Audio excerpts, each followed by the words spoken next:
We're always looking for people who are just really trying to make the RV community an even better place. We know that the community of RVers and the RV creator community is such a magical group of people.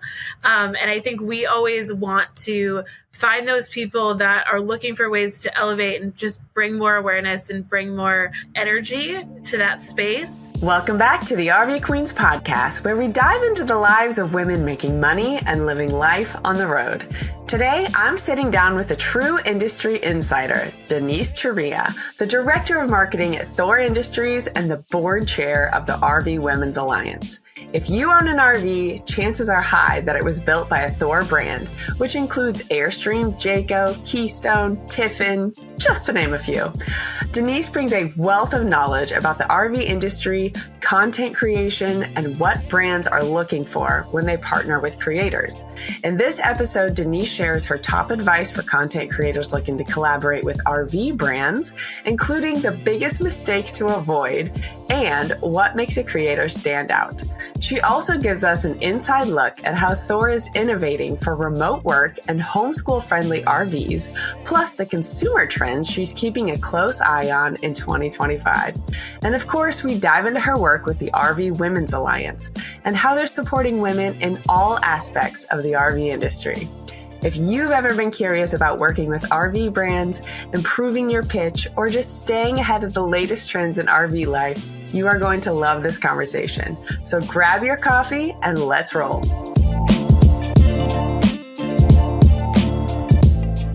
Hello, Denise, and welcome to the RV Queens podcast. Where in the world are you today? I am in Elkhart, Indiana. You are at the heart of RV manufacturing, of course. How was the weather there today? Well, we finally got some sunshine, so I'll take it because we've had a lot of snow, but it's finally broken. So it's actually able to take a walk outside, little things. Good. This time of year and in Elkhart, Indiana, you appreciate even a little bit of sunshine. That's right. You got to take what you can get. Definitely. Meanwhile, the sun is like glaring on my window in Florida back here. Sorry, I'm like in a tank top. Oh, I'm just rubbing it in your face. I'm so sorry. I should have thought that through a little better. Okay, well, I am so excited to chat with you today, and especially to give listeners your insider's perspective on the RV industry.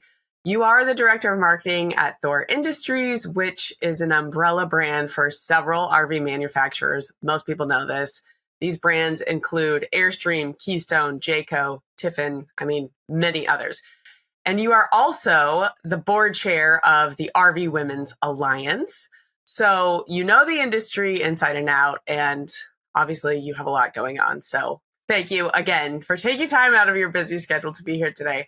To start, will you give us a quick idea of your background and how you ended up at Thor? I have been in marketing for my entire career. I started on more of the traditional ad agency side of things, working in consumer packaged goods. So worked on brands from Unilever like Dove and Axe and everything from spaghetti sauce to pharmaceuticals. Really have done the gamut. I then spent a number of years working down at Walmart's headquarters down in Bentonville and did a lot of experiential marketing with them and had the opportunity to then move to Chicago and worked on a water brand and then with Walgreens. And then about 6 years ago, I had the opportunity with Thor, and I cannot tell you how great it is to be able to combine my love of marketing with a specific area that I'm really passionate about. I've been camping and in the outdoors my entire life, and it is like my core memories from my childhood are all camping. So I feel so fortunate that now I get to actually do marketing for something that I also just really love and adore. So it's been wonderful. I was in Chicago, moved to Southern Michigan about 5 years ago, and have been here ever since. That is awesome. I love it. And I love that you have worked both on the brand side and the vendor side of marketing. So you have like the full perspective on what everyone wants on both sides, right? So I'd like to get your advice specifically for RV creators.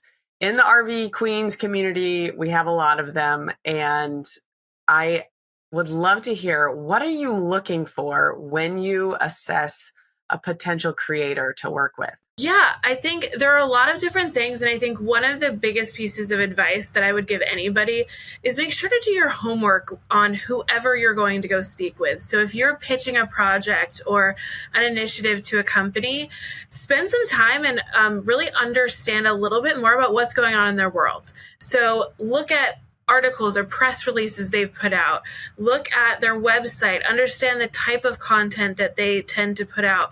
All of that homework makes you so much more appealing to somebody that's looking for a partner. Also, don't ever think because something isn't a right fit for right then that it won't be a fit down the road.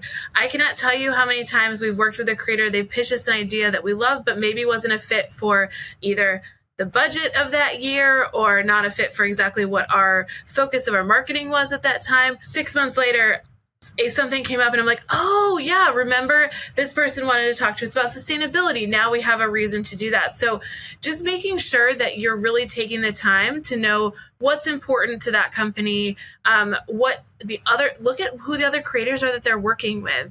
Ask them questions about working with us. Like that, all of that work really makes it so that when then I'm speaking with a creator, that they already know part of, clearly there's a lot they won't know, but they already have an idea of where our focus is and where our priorities are. Yeah. And I think that's so smart too, to take a longer term approach to these conversations. When you're approaching a brand, if it's a no right now doesn't mean it's a no forever. Right. And definitely do your best to stay professional and handle it well, because you never know when and if they'll circle back and need to work with you. So I think that's brilliant. I am especially curious about, what are your biggest turnoffs when working with a creator? What are some of the mistakes that you see? Lack of transparency. So I think that's my biggest one is just be upfront about costs, timelines, when you can deliver. I understand, things happen and sometimes people can't make a specific deadline, but just be upfront about it and be like, hey, we've had this, but if you're committing to another date, make sure you hit that backup date. I'd say that's one of the biggest points of frustration that we run into. I would also say that just be succinct. I think sometimes what is not realized is, I probably get 300 to 400 emails a day. So sometimes people give us their entire life story and I'm like, give me the hot buttons. Like, what are those top things you want to be sure and get my attention? And that's really where some of that homework I was talking about, like if you're pitching on something and you could say, hey, I just saw that you guys put out your sustainability report. We're really focused on sustainability. We have a great idea for, a video we'd love to work with you guys on. That right there will get my attention so quickly because it has a point of view. So I would say that's the kind of be succinct, have a specific thing that you want to talk to somebody about, and then just really full transparency on costs, timelines, what you need, all of those things. That is such good advice.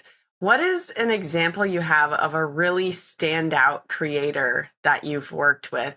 And I'm also curious, what made the experience of working with them so unique? I am going to shout out Our Mixed Journey, which is a creator that we've worked with now for 5 years and have always been so great about not only always coming to us with ideas, but really understanding our business and where we're at and not getting frustrated if it's not the right time at that moment. Realizing that we have, again, ideas that they pitched to us that we didn't end up executing until a year later. But it still was that idea that really then once that conversation came up about that particular topic, we're like, oh, we already have someone who we know can talk about that. They've just been very good at collaborating with us and not being afraid to also say, hey, can we just jump on the phone for 15 minutes?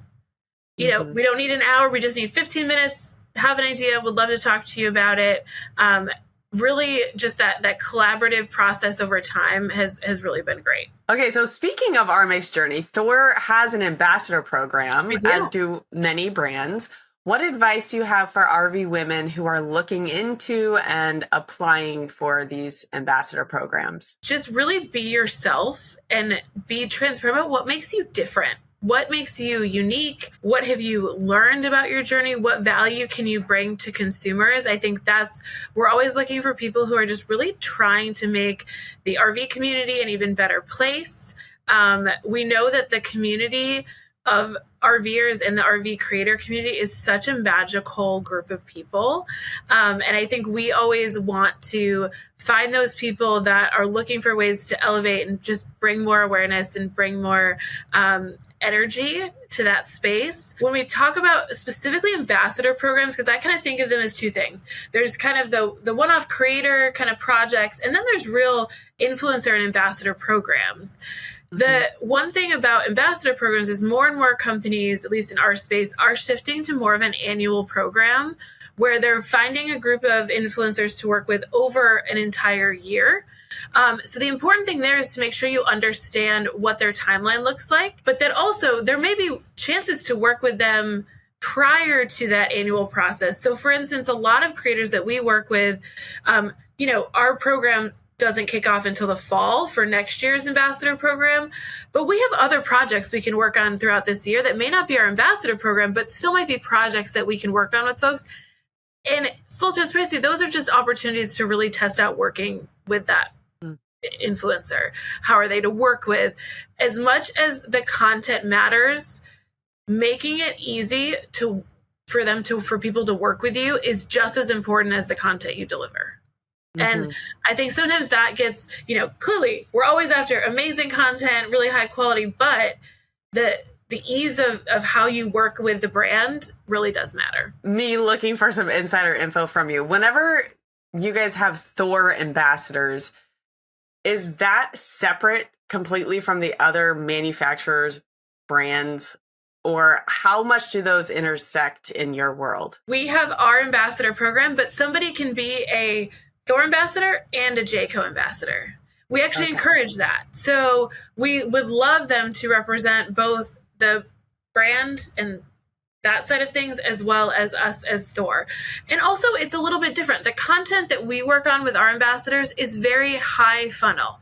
We are trying to get people excited about RVing, super more entry level. We're trying to get people to help them learn how to buy an RV, how to see how it could be a solution for what they're doing, knocking down those barriers of entry and making people feel more confident in RVing. Whereas on the brand side, they do more that's focused on each individual RV and more on that once you have an RV, they're playing more in that space. So they're a little bit different, but we work together. And the content that we work with our ambassadors, all of the companies are tagged in that. So if it's somebody that owns a Jayco's also tagged in that, so they get the value of that content as well. It makes perfect sense. Okay, good insight there.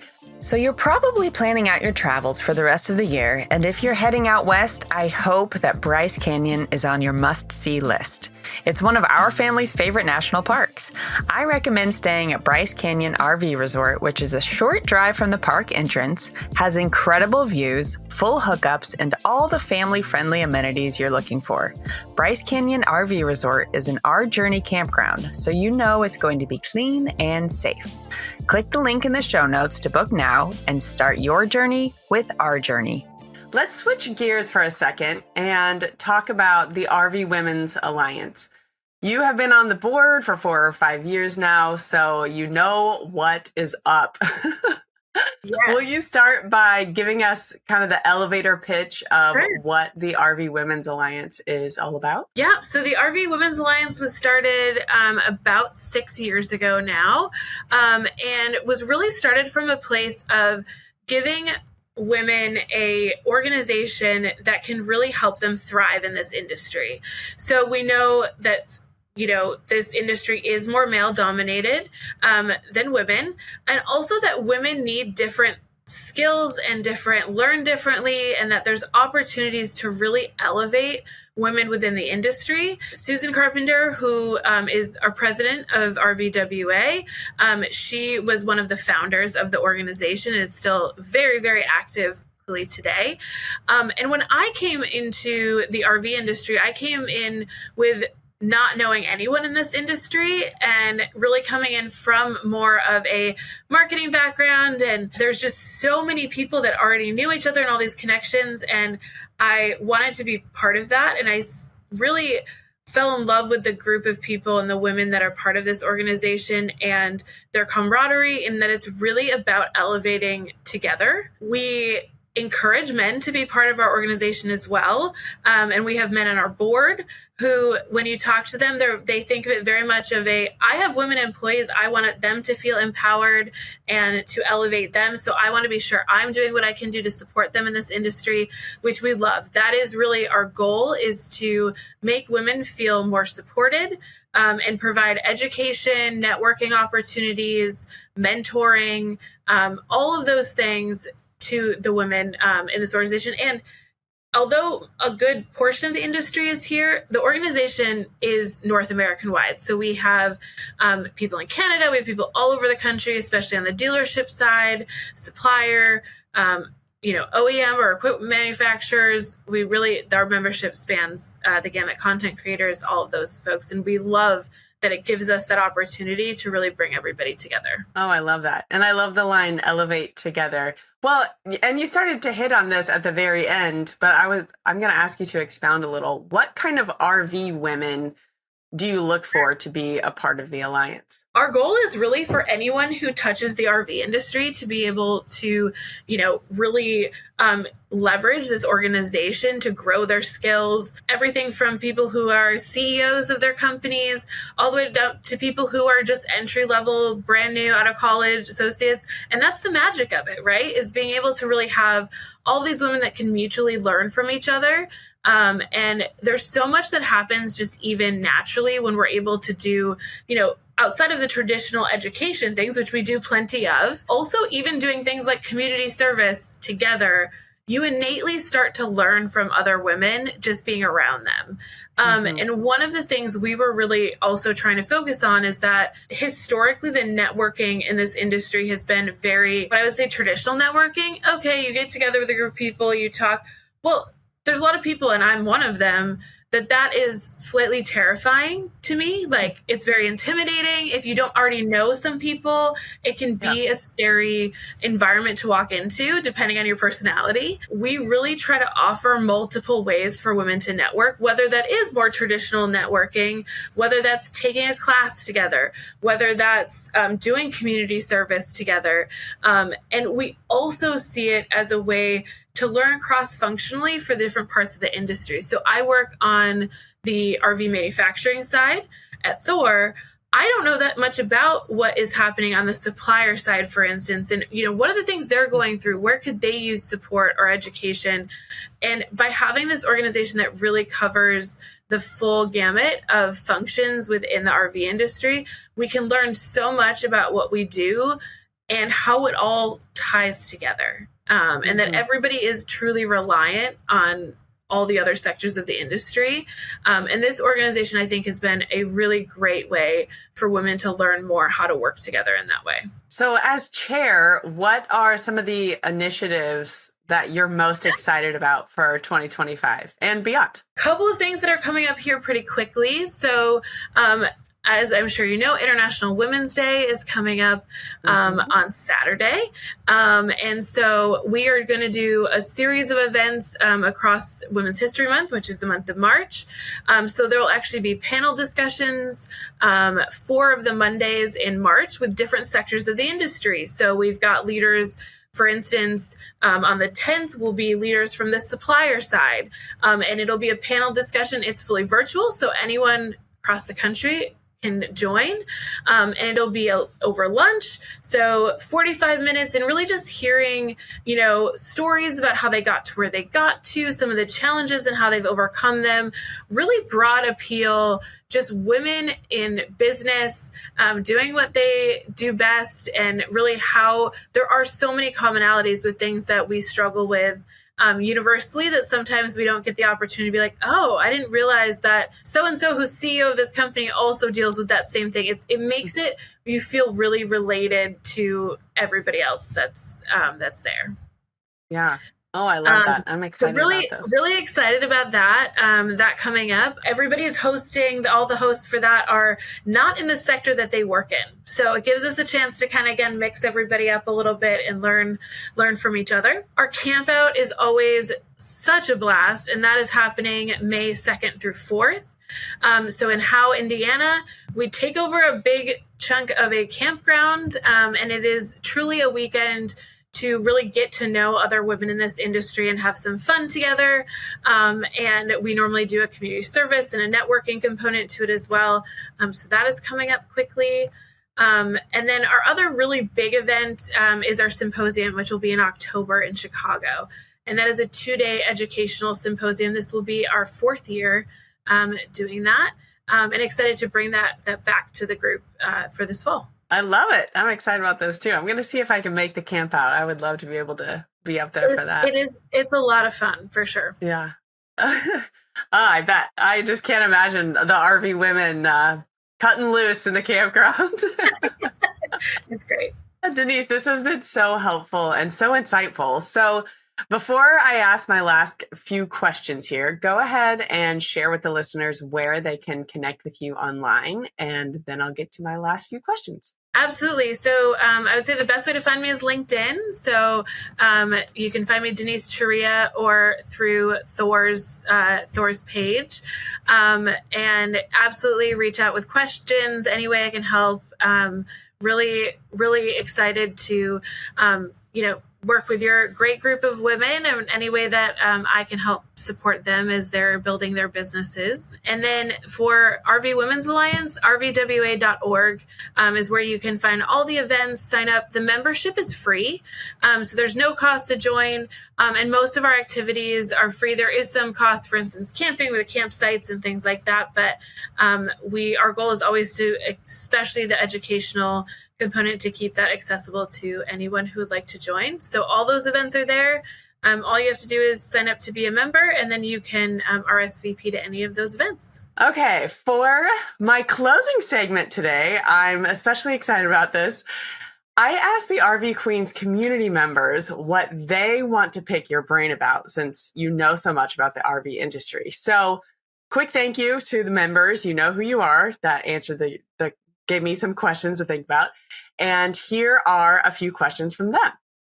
Number 1, how do you see the role of digital content and social media shaping the future of RV marketing? I would say the first thing is I think it will be a key component in marketing around the RV industry for a very long time. In general, I've always looked at RVing as such a community-driven activity, and it's really all about the people.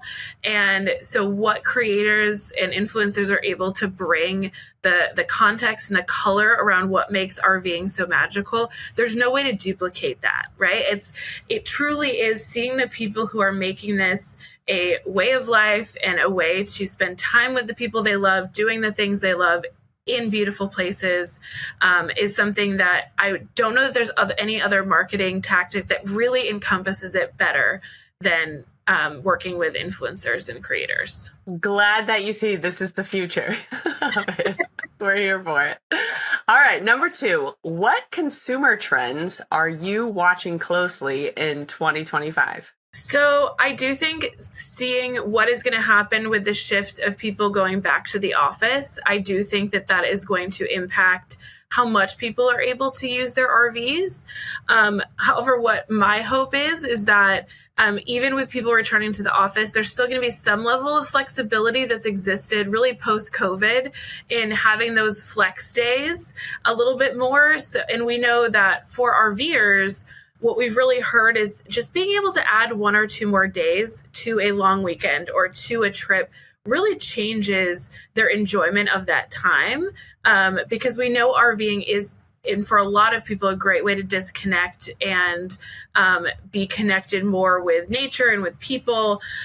So really curious to see how that trend drives things going forward, because I do think it impacts not only what people are doing with their RVs, but the type of technology that it's going to be in RVs, even things like layout in terms of having the ability to work from your RV. I think that's going to be an interesting one to watch over the next bit. I also, what I love to see is that being in the outdoors and nature-centric activities are growing in popularity, which makes my heart very happy just for society as general, but also that I foresee us having more and more opportunities for RVers to get out there. And a lot of the new technology that's coming up is making things like boondocking and being off grid much more accessible to more people. So that creates more places people can go. So I would say on the technology side, the more we can do to give people more options of the types of places they can camp, the better. How is Thor Industries adapting to the increasing demand for remote work friendly as well as homeschool friendly RV solutions? Yeah, I think it's a combination. We're definitely working on both, and both are offered in a wide variety of different RVs and different sizes. I think, from a Thor perspective, we're in a unique position that we make pretty much every kind of RV, something from like 18 feet up to 45 feet. And I think it's really making sure that we're looking at it and having something that can work for families and for people who want to work remotely, regardless of the size of the RV. So having smaller RVs that also can function in that way, in addition to larger, I think people tend to think fifth wheels or large toy haulers, the only ones being able to really serve that group. And I don't think that's the case. And I think even over the last 5 years, there's been a great evolution of layouts and floor plans in all different sizes to enable those types of activities more easily. And I totally agree. Even a 1 year difference going to the Tampa RV show in the layouts from 2024 to what we saw this year in 2025. There's so many like creative ways to like hide a desk that like pops out and then folds back in, or, the dining table converts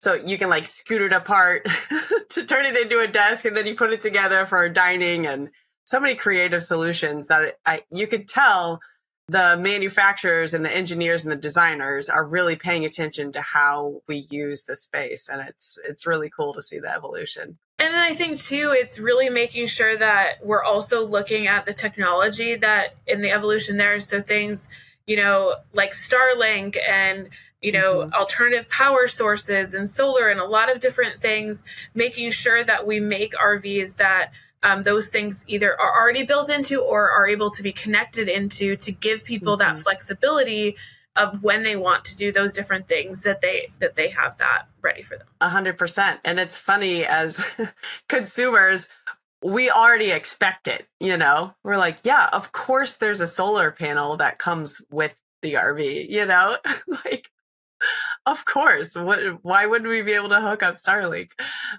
So true. But I think you're seeing that more and more RVs are coming with, whether they're, there's some solar, but they're enabled to be able to put more solar, or being able to buy an RV that has additional battery packs to be able to be off grid longer, or water filtration systems. I know really a lot of our companies and a lot more products come with the capability to tap into those things than ever has happened before. It's an exciting time to be an RVer, let me tell you.